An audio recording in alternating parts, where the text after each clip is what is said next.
Good morning, students. Today we will discuss about the next topic, and most important topic is the rocket propulsion. ठीक है, carry over 4 marks in the board examination. 4 marks का था ये, ठीक है. Rocket propulsion देखो होता क्या एक्चुअल में. रॉकेट को आपने देखा होगा. यूजुअली रॉकेट हम किसके लिए यूज करते हैं? टू कैरी आउट ना सैटेलाइट इन द स्पेस. ठीक है, किसी भी सैटेलाइट को अगर हमने स्पेस में सेटअप करना है तो हमें किस चीज की जरूरत पड़ती है?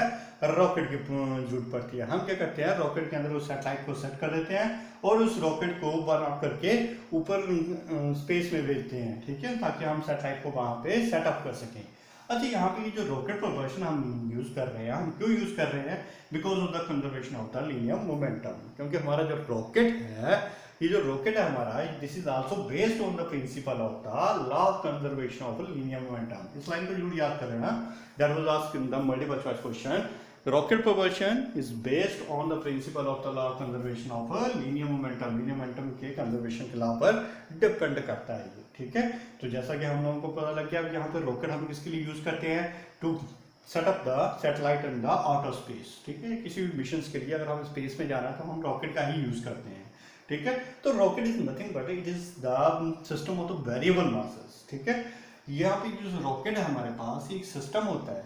सिस्टम किसका सिस्टम? किस तरह का सिस्टम? एक वेरिएबल मासेस का. ठीक है, वेरिएबल मासेस का क्या है? इसका लगातार मास जो है वो कम होता जाता है. क्यों कम होता जाता है? क्योंकि इसके अंदर जो हमने फ्यूल डाला होता है, that fuel is burn out in the form of the gases. ठीक है, क्या होता है? वो बर्न आउट होता है कंबशन चैम्बर में और वो गैसेस की फॉर्म में बाहर की तरफ इंजेक्ट आउट होता है. तो धीरे धीरे इसका जो मास होता जाता है वो कम होता जाता है. That's why it is called the system of the variable mass. इसलिए हम इसको जो बोलते हैं, सिस्टम ऑफ वेरिएबल मास. अब यहाँ पे हम इसकी डेरिवेशंस को सॉल्व करेंगे बाय यूजिंग दिस लॉ. कौन सा? Law of conservation of linear momentum. ठीक, तो यहाँ पे डायग्राम को समझ लीजिए पहले. तो यहाँ पे ये जो डायग्राम, फर्स्ट डायग्राम है हमारे पास, that will indicate the rocket at the rest. Rocket कहाँ पे है? रेस्ट में है. ठीक है, this diagram is indicating the rocket is at rest, यानी कि जब आपने उसको लॉन्चिंग पैड पर खड़ा किया हुआ है रॉकेट को. ठीक है, लॉन्चिंग पैड पर ये रॉकेट. फिर वही बात है, रॉकेट को आपने कहां पे खड़ा किया हुआ? लॉन्चिंग पैड पर. At time t is equal to 0. तो उस टाइम उसका मास जो हमने इंडिकेट किया वो कितना है? m0 है. वेलोसिटी कितनी होगी? b0, which is equal to the 0. क्यों? क्योंकि वो तो लॉन्चिंग पैड पे खड़ा है, तो उसकी इनिशियल वेलोसिटी जो हो तो 0 रहेगी. ऑब्वियसली बात है ना. b0 जो होगा वो किसके बराबर होगा? 0 के बराबर, क्योंकि लॉन्चिंग पैड पे खड़ा है. ठीक है, अब जैसे ही हम इसको रिलीज कर देते हैं, ठीक है, यानी कि रॉकेट को हम क्या करते हैं? इनिशिएट कर देते हैं, इग्नाइट कर देते हैं. इनिशिएट करते हैं, वो रॉकेट क्या करता है? धीरे धीरे अपर डायरेक्शन में लिफ्ट आउट होता है. क्या होगा? धीरे धीरे वो ऊपर की डायरेक्शन में मूव करना स्टार्ट कर देगा. मान लो किसी एक सर्टेन टाइम के बाद मैंने इसको चेक किया. ठीक है, मान लो मैंने यहाँ पे इसको रिलीज किया 10 o'clock को. ठीक है, 10 AM को मैंने इसको रिलीज किया और मैंने चेक किया आफ्टर 5 यानी कि 5 सेकंड के बाद मैंने इसको चेक किया फिर से. ठीक है, तो उस टाइम इसका मास जो हो जाएगा, मास उसका चेंज हो जाएगा. कितना मास हो जाएगा? अब इसका m मास हो जाएगा और वेलोसिटी कितनी हो जाएगी? v वेलोसिटी हो जाएगी. ऐसा क्यों? देखो, पहले क्या था? मास इसका मान लेते हैं 1000 किलोग्राम था. ठीक है, 1000 इसका फ्यूल का मास मान लेते हैं. बाकी इसका मास जो बहुत ज़्यादा हैवी होता है. ठीक है, फ्यूल, क्योंकि फ्यूल इसमें मेन जो एनरोलमेंट करेगा इसके मास की वेरिएशन के लिए. क्या होगा? फ्यूल जो 1000 का था, एक 5 सेकंड के बाद मैंने जब चेक किया इसको, 5 मिनट्स के बाद जब मैंने इसको चेक किया तो क्या हुआ?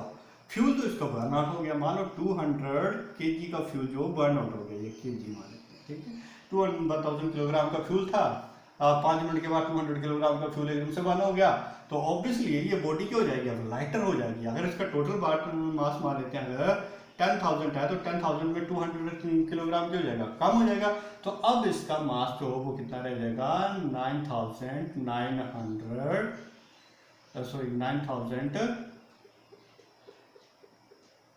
कितना रह जाएगा इसका मास? 9,000 अप्रोक्सीमेटली. ठीक है, 10,000 ये भी गलत लिखा हुआ है, 10,000. ठीक है, 10,000 में अगर ये फिगर चला जाता है तो इसका मास क्या हुआ? कम हो गया इसका मास. ठीक है, तो मास इसका अगर कम हो गया तो बॉडी क्या होगी? लाइटर होगी. पहले बॉडी क्या थी? ज़्यादा हैवी थी. फिर जब इसका मास कम हुआ तो बॉडी क्या होगी, इसकी लाइटर होगी। अगर मेरे पास फुल थ्रॉटल में मैंने उसको एक्सेलरेट कर दिया हुआ है तो पहले ये धीरे धीरे चलेगा, क्योंकि एट द बिगिनिंग में जैसे मान लेते हैं, इसका एक सिंपल सा कंसेप्ट लेते हैं, एक कार है, मैंने इसके ऊपर अलग अलग स्लैब्स के थ्रू ये मास रखे हुए हैं, ठीक है, कार के ऊपर, और मैंने इसका एक्सेलरेटर फुल थ्रॉटल के साथ प्रेस कर दिया हुआ है, तो इसकी इनिशियल वेलोसिटी जो है 10 मीटर पर सेकंड है, ठीक है। क्यों? क्योंकि इसके ऊपर भार ज्यादा है और मैंने इसके ऊपर फुल थ्रॉटल अप्लाई कर दिया हुआ है, ठीक है। भार जो है किसको इंडिकेट कर रहा है, इसके फ्यूल को इंडिकेट कर रहा है, ठीक है। जैसे ही थोड़ी दूर चलने के बाद क्या होता है, इसका भार जो है वो कम हो जाएगा, वेट वो इसका कम हो जाएगा। क्यों? क्योंकि फ्यूल कंज्यूम हो रहा है। तो मान लो अब इसके ऊपर एक ही स्लैब रहेगी, तो एक्सेलरेशन तो मैंने उतनी ही दी थी, एक्सेलरेशन उतनी थी, लेकिन बॉडी क्या होगी, लाइटर होगी। बॉडी जब लाइटर होगी तो इसकी स्पीड क्या हो जाएगी, बढ़ जाएगी, ठीक है। तो ये धीरे धीरे इसकी स्पीड जो इंक्रीज करती चली जाती है। इन द सिमिलर मैनर यहाँ पे भी क्या हो रहा है, पहले इसका मास ज्यादा था यहाँ पे, लेकिन टी टाइम पर जाकर के इसका मास क्या हो गया, कम हो गया, ठीक है। तो मास कम हो गया तो वेलोसिटी क्या हो रही है, इसकी बढ़ रही है। इसलिए मैंने यहाँ पे अब इसको से रिप्रेजेंट किया, स्मॉल v से रिप्रेजेंट किया इसको, ठीक है। अब देखो यहाँ पे स्मॉल v से रिप्रेजेंट किया मैंने इसको। तो देखो मुझे पूछा गया है कि find out the velocity at any instant. इस आर्टिकल में एक्चुअली मेरे को कैलकुलेट क्या करना है, मुझे वेलोसिटी कैलकुलेट करनी है। कहाँ पे? एट एनी इंस्टेंट, किसी भी टाइम के ऊपर। मान लो मेरे को बोला जाता है कि 10 मिनट के बाद इसकी वेलोसिटी बताओ मेरे को कितनी रह जाएगी, ठीक है। That's why it is called as the system of the variable mass, क्योंकि वेरिएबल मास का सिस्टम है ये। तो इसके अंदर मेरे को बोला गया कि इतने टाइम के बाद बताओ मेरे को वेलोसिटी कितनी रह जाएगी यहाँ पे। तो मुझे इस पर्टिकुलर पॉइंट के ऊपर बोला गया कि वेलोसिटी निकालो। तो this one is called the velocity at any instant, जैसे हमने पहले पढ़ा हुआ इसके बारे में, ठीक है। अब देखो यहाँ पे वेलोसिटी एट एनी इंस्टेंट है, मुझे यहाँ पे कैलकुलेट करने के लिए बोल दिया गया। मेरे पास इनिशियल था, ठीक है। अगर मैं इसका यूज करता हूँ तो मैं इसमें एग्जैक्ट वैल्यू नहीं निकाल पाऊंगा, समझा रही बात। मैं इसमें एग्जैक्ट वैल्यू कैलकुलेट नहीं कर पाऊंगा। क्यों नहीं कर पाऊंगा? क्योंकि this system is the mass of variable mass, ठीक है। कैसा है ये सिस्टम? वेरिएबल मासेस का सिस्टम है ये। तो इसकी वजह से मैं इसमें एग्जैक्ट वेलोसिटी को कैलकुलेट नहीं कर पाऊंगा। तो मुझे की जरूरत पड़ी, थर्ड स्टेज की जरूरत पड़ी। यहाँ पे मैंने एक थर्ड स्टेज ड्रॉ की हुई है। थर्ड स्टेज में मैं यहाँ पे क्या चेक करूंगा, मुझे सिंपली थर्ड स्टेज जो मैंने ड्रॉ की है, ये सिंपली मैंने पता करने के लिए की है कि इसके मास में कितना चेंज आ रहा है और इसकी वेलोसिटी में कितना चेंज आ रहा है, ठीक है। तो मैंने थर्ड स्टेज में छोटे से इंटरवल के बाद, कौन सा इंटरवल है, T plus of D T. D T जो छोटा सा इंटरवल होता है, अगर ये 10:05 पर है और 0.0 सेकंड मान लेते हैं, तो ये छोटा सा इंटरवल जो होगा 0.01 सेकंड पर, ठीक है, 0.1 सेकंड के ऊपर मान लेता हूँ। यानी कि बड़े से छोटे से इंटरवल के बाद मैंने चेक किया कि इसके मास में कितना चेंज आया। तो मैंने पाया कि इसका मास जो वो कम हो रहा है। कितने अमाउंट से कम हो रहा है? Bye amount dm। इसलिए मैंने यहाँ पे किया m माइनस ऑफ dm लिखा हुआ है, ठीक है। m क्या? एक्चुअल मास को, एक्चुअल मास में कितना मास कम हो रहा है? dm मास कम हो जा रहा है। मास क्यों कम हो रहा है? क्योंकि फ्यूल बर्न आउट हो रहा है। वो फ्यूल बर्न आउट होकर के बाहर निकल जा रहा है in the form of the gases, ठीक है। तो यहाँ पे dm। अब देखो बॉडी जो है वो लाइटर होती जा रही है। जैसे मैंने बताया फ्यूल कम होता जाएगा तो बॉडी क्या होती जाएगी? लाइटर होती जाएगी। अब बॉडी लाइटर होती जा रही है, जिसको थोड़ा मैं फुल थ्रॉटल के साथ चला रहा था, तो उसकी स्पीड क्या होती जाएगी? धीरे धीरे बढ़ती जाएगी। तो स्पीड में कितना चेंज आया? स्पीड जो वो इंक्रीज कर रही है, इसलिए यहाँ पे लिखा v प्लस ऑफ dv, ठीक है। मतलब जो एक्चुअल वेलोसिटी है उसमें कितना चेंज आया? 1 सेकंड के बाद, 1 सेकंड के बाद dv वेलोसिटी का चेंज आ रहा है, ठीक है। One more thing is there, the velocity of the exhaust gas. ये जो एग्जॉस्ट गैस बाहर की तरफ निकल रही है, इसकी वेलोसिटी कितनी है? तो इसकी वेलोसिटी है vg से रिप्रेजेंट किया। किससे रिप्रेजेंट किया मैंने इसको? vg। vg क्यों लिखा? That is velocity with respect to, किसके रिस्पेक्ट में? ग्राउंड के रिस्पेक्ट में ले रहे हैं हम इसको, ठीक है। यानी कि मैं यहाँ पे खड़ा हूँ ग्राउंड में, तो और मैं इसको चेक कर रहा हूँ, तो that velocity is taken as the with respect to ground. Clear होगी बात सभी को? ये ग्राउंड में खड़े होकर मैं इसकी वेलोसिटी को चेक कर रहा हूँ, तो that is represented by vg। और ये जो गैसेस बाहर निकल रही हैं, ठीक है, जितना फ्यूल यहाँ पे कंज्यूम हो उतनी वो किस फॉर्म में निकल रही हैं? बाहर गैसेस की फॉर्म में निकल रही हैं। तो उस गैसेस का मास कितना होगा? That will also equal to the dm। अरे जितना फ्यूल यहाँ पे कंज्यूम होगा उतना ही तो गैस बाहर निकलेगी। ऐसा तो है नहीं कि फ्यूल कम कंज्यूम हो और गैस बड़ी ज्यादा बाहर निकलेगी, ऐसा पॉसिबल नहीं है, ठीक है। तो जितना फ्यूल यहाँ पे कंज्यूम होगा उतनी ही गैस जो वो बाहर निकलेगी। क्लियर हो गई बात सभी को? ये अब आ जाते हैं मेन टॉपिक में, इसकी इंस्टेंटेनियस वेलोसिटी को कैलकुलेट करना। आई होप ये डायग्राम आपको अंडरस्टैंड होगी कौन सी डायग्राम मैंने क्यों ली है और किस स्टेज को रिप्रेजेंट कर रही है, ठीक है। ये इनिशियल स्टेज है जहाँ से मुझे कैलकुलेशंस करनी है, यहाँ पे मुझे एग्जैक्ट वैल्यू निकालनी है। लेकिन ये जो स्टेज मैंने बनाई है just for the convince to find out that what are the changes made in the rocket. Rocket के अंदर क्या क्या चेंजेस आ रहे हैं उसको फाइंड आउट करने के लिए मैंने इस स्टेज को चुना। ठीक है, तो हम यहाँ पे करेंगे at time t is equal to T. जब time t is equal to T था, ठीक है, तो उस टाइम मोमेंटम कितना था? The linear momentum of system का लीनियर मोमेंटम कितना था? ठीक है, इसको मैंने लीनियर मोमेंटम को P1 से रिप्रेजेंट कर दिया।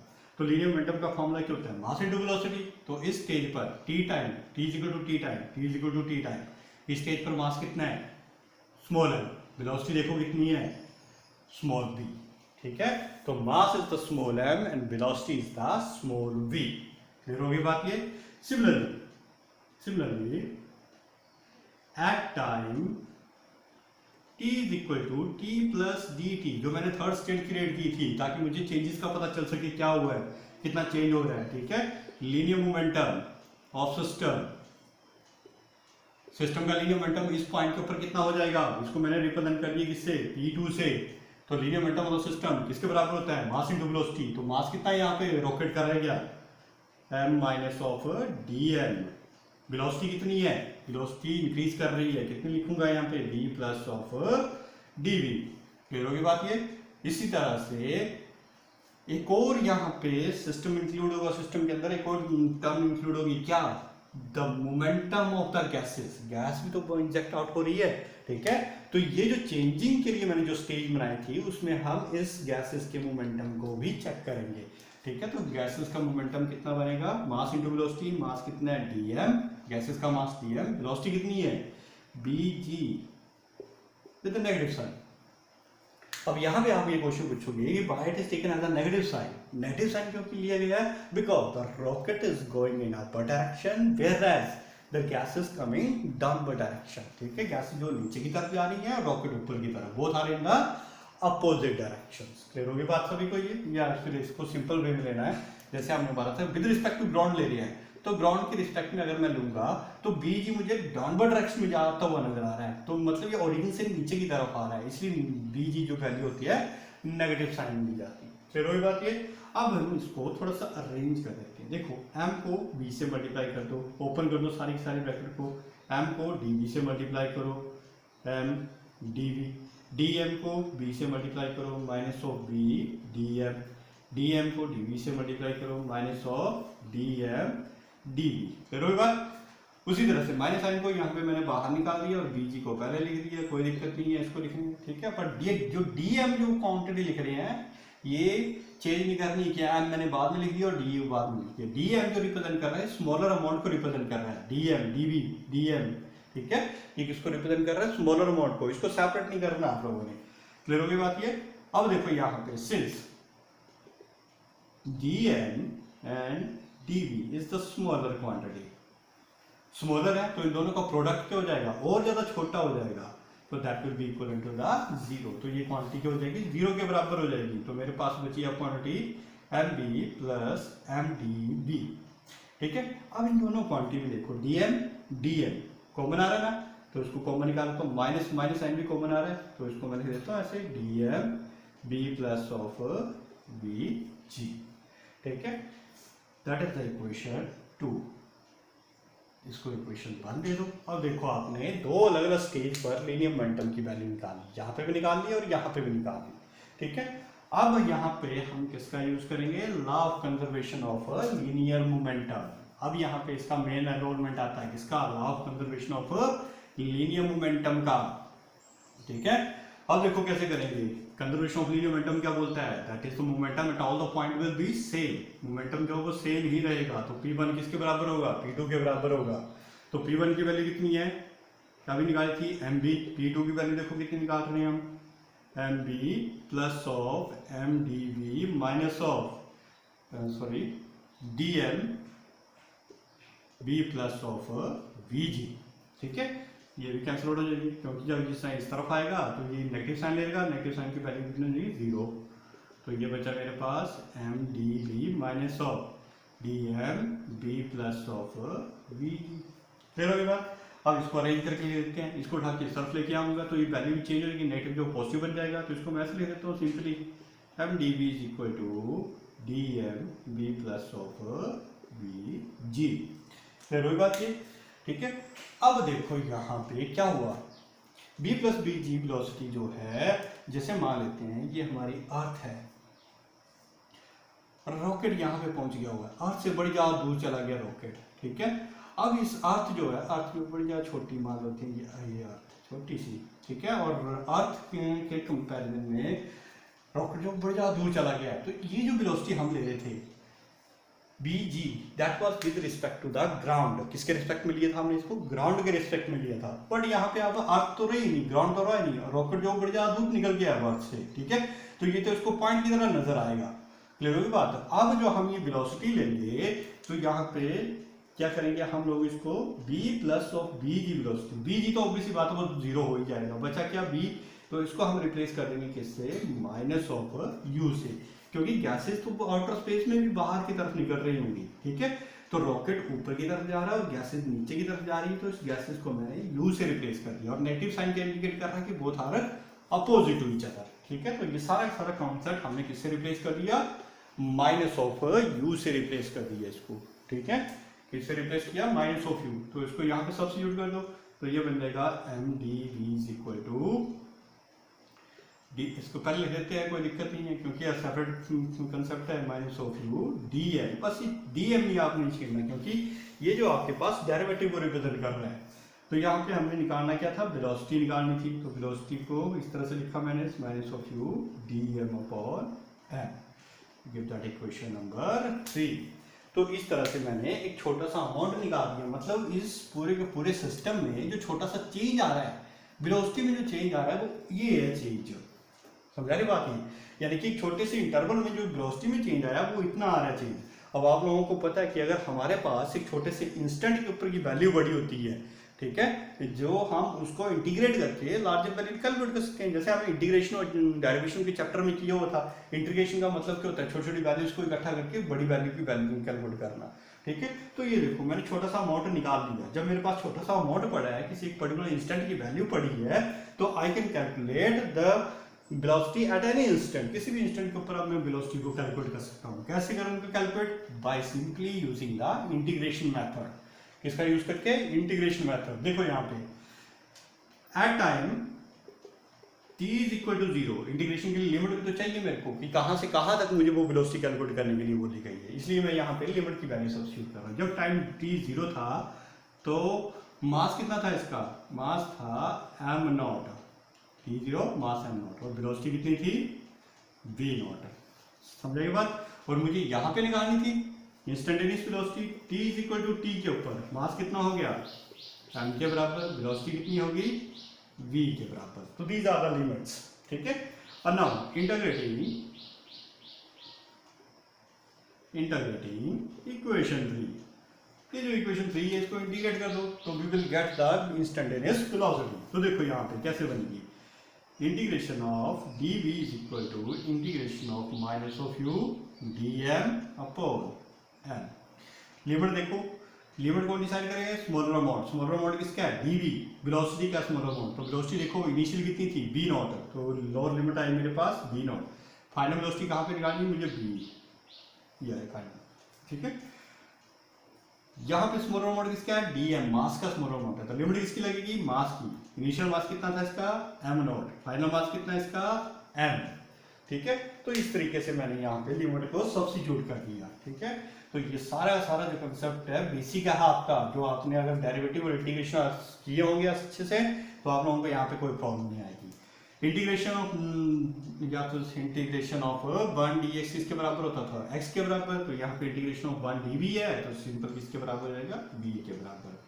Lower limit is v0, upper limit is v will be equal to the, यहाँ पे माइनस ऑफ यू जो वो कांस्टेंट है, क्योंकि जब आपका रॉकेट जो है अपनी फुल स्पीड के साथ ही चला हुआ तो उसकी वेलोसिटी तो फिर कांस्टेंट हो जाएगी, ठीक है। आउटर स्पेस में पहुंच गया तो अपनी फुल थ्रॉटल के साथ चलेगा तो उसकी वेलोसिटी जो वो कांस्टेंट हो जाएगी। तो यहाँ पे वैल्यू बनेगी आप हमारे पास डी एम अपॉन एम, ये 1/m करके लिख देते हैं इसको, ठीक है, ये ठीक रहेगा बेटरली, 1/m डी एम, ठीक है।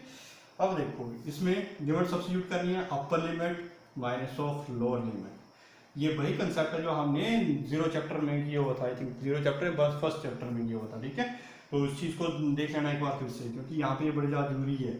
और देखो minus you such integration of 1/x dx किसके बराबर होता था, log of base E x के बराबर, ठीक है।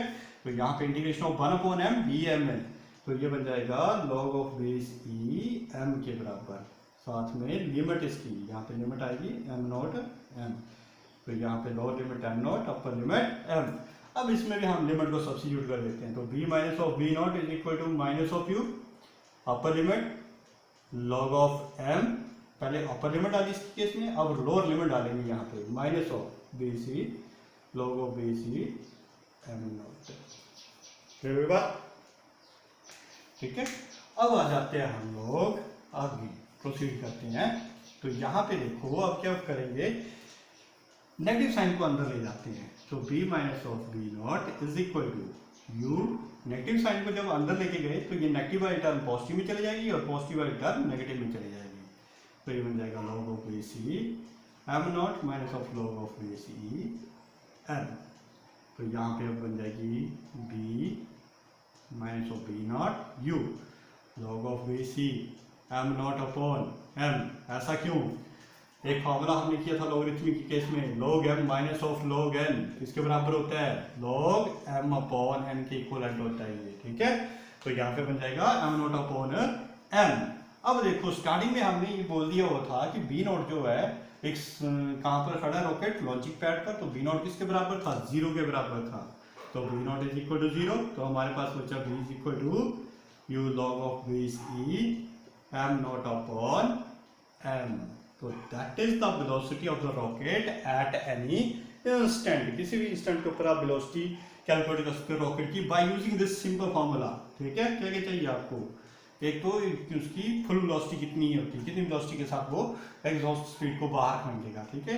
ये जो u जो है किसको रिप्रेजेंट करेगा, exhaust speed of the gases, u is the exhaust speed of the gases. उसी तरह से ये तो m0 किसको रिप्रेजेंट करेगा, इनिशियल मास कितना था, m किसको रिप्रेजेंट करेगा, उस टाइम मास कितना रह जाएगा, ठीक है। तो उसी मास के ऊपर ये डिपेंड करेगी वेलोसिटी, तो साथ में दूसरे फैक्टर के ऊपर डिपेंड कर रहा है लॉगरिथमिक रेशियो होता है m0 to that of m, तो इन दो फैक्टर्स के ऊपर आपकी instantaneous velocity of the rocket is depending, ठीक है। तो in that way you can solve this whole of the article which is the important one, carry out the 4 marks in the board examination, ठीक है। So in that way you can solve this article that is called the rocket propulsion। अच्छा इसी के साथ आता है एक और, इसी के टॉपिक के अंदर इंक्लूड है ये अपवर्ड थ्रस्ट, ठीक है। अपवर्ड थ्रस्ट को हम रिप्रेजेंट करते हैं F से।